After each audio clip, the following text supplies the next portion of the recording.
karena undang-undang mengenai Otsus Aceh ini tahun 2006 ya, 2006 diberikan dana.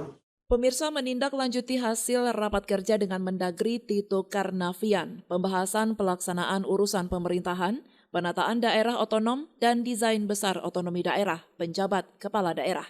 Ketua Komite 1 DPD RI Fakhrul Razi melakukan evaluasi terhadap PJ kepala daerah di Aceh dan seluruh Indonesia. Evaluasi PJ kepala daerah oleh Komite 1 DPD RI ini sebagai bagian kesepakatan rapat kerja antara Mendagri dengan Komite 1. Evaluasi PJ kepala daerah yang sudah habis masa jabatannya ada sebagai aturan undang-undang. Soal indikator kerja, pertanggungjawaban dan masyarakat bisa memantau bahkan mengawasi PJ-nya. Berdasarkan ketentuan pasal 18, pasal 20, pasal 21, dan pasal 22, Peraturan Menteri Dalam Negeri Nomor 4 Tahun 2023 tentang penjabat gubernur, penjabat bupati, dan penjabat wali kota, Kemendagri melaksanakan evaluasi kinerja atas pelaksanaan tugas PJ Kepala Daerah. Terkait Aceh, evaluasi tentang indikator kerja bahkan melibatkan stakeholder dalam menilainya terkait pertanggungjawaban terhadap publik yang dilakukan secara transparansi. Ada 6 aspek yang dinilai, di antaranya pengendalian inflasi, penanganan kemiskinan ekstrim, penurunan stunting, peningkatan penggunaan produk dalam negeri, realisasi pendapatan daerah, dan realisasi belanja daerah. Untuk pendapatan asli daerah dilihat sejauh mana kreativitas, khususnya PJ Bupati, PJ Wali Kota yang ada di Aceh dalam mengelolanya. Komite 1 memandang di Aceh banyak penjabat daerah yang kurang inovatif. Sudah bulan Oktober 2023, banyak penyerapan pendapatan belanja daerah yang sangat rendah sekali di Aceh. Fakhrul Razi memastikan beberapa kepala daerah di Aceh masih bertahan, namun juga ada yang mengalami perubahan. Ada beberapa kabupaten yang akan habis masa jabatan PJ-nya, antara lain Aceh Selatan, Aceh Tamiang, Aceh Barat, Nagan Raya, Aceh Tenggara, Gayo Luwes, dan beberapa kabupaten yang akan berakhir pada bulan Oktober dan Desember. Dirinya berharap masyarakat juga memberikan masukan terhadap kinerja kepala daerah. Di Aceh tentunya ada beberapa kepala daerah yang akan berakhir masa jabatannya. Tentunya akan kita sampaikan kepada Mendagri terkait pergantian penjabat daerah baru dengan putra-putri terbaik Aceh lainnya yang mampu untuk memajukan daerah.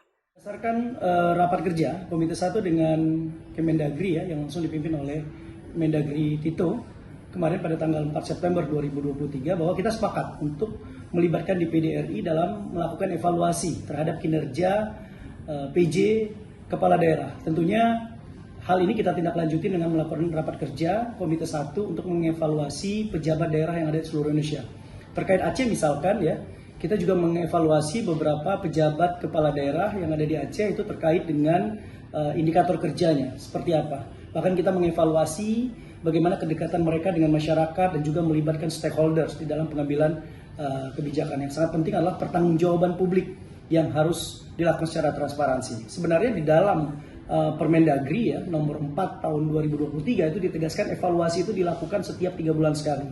Nah, indikatornya jelas. Dari Komite 1 kita melihat yang pertama adalah bagaimana pengendalian terhadap inflasi, kemudian penanganan kemiskinan ya yang ekstrim, kemudian penurunan stunting. Ini sangat penting karena juga banyak sekali kasus stunting di Aceh yang perlu ditangani secara serius. Kemudian juga terkait dengan peningkatan produk dalam negeri. Apa yang dilakukan oleh Bupati, PJ-PJ yang selama ini bekerja. Kemudian realisasi pendapatan daerah ini penting ya. Sejauh mana inovasi dan kreativitas kepala daerah, khususnya PJ-PJ Bupati, Wali Kota yang ada di Aceh, yang memang kami melihat secara evaluasi dari Komite 1 sendiri ya, memang banyak PJ Bupati yang kurang inovatif dalam mengembangkan program-program. Dan yang sangat kita sayangkan sekarang sudah bulan Oktober ya, ini menjadi salah satu indikator terhadap evaluasi kepala daerah, yaitu realisasi belanja daerah yang daya serap anggarannya itu sangat rendah sekali. Bayangkan sudah bulan September, daya serap anggarannya juga masih sangat rendah. Oleh karena itu, indikator penilaian kinerja ini menjadi ukuran bagaimana Komite 1 ya, yang merupakan komite yang mendapat amanat dari DPD untuk melakukan evaluasi terhadap kinerja kepala daerah, dan itu langsung kita sampaikan dan laporkan kepada Menteri Dalam Negeri. Oleh karena itu tentunya di Aceh itu ada beberapa kepala daerah yang akan berakhir masa pejabatnya, ya. Apakah ini diperpanjang atau kita akan evaluasi kembali untuk digantikan, ya, dengan orang-orang atau putra-putra terbaik Aceh lainnya yang tentunya mampu untuk memajukan daerah. Ya, antara lain misalkan Aceh Tengah, Aceh Selatan, Aceh Tamiang, ya, Aceh Barat, gitu, Nagan Raya, Aceh Tenggara, termasuk Gayo Lues. Bahkan di tahun 2024 juga ada pergantian Subuh Salam dan Pidi Jaya. Oleh karena itu Komite 1 merekomendasikan beberapa evaluasi yang kita lakukan langsung kepada Mendagri seperti itu. Dari Lok Sumawe, Denny Muktadi melaporkan untuk Puja TV Aceh.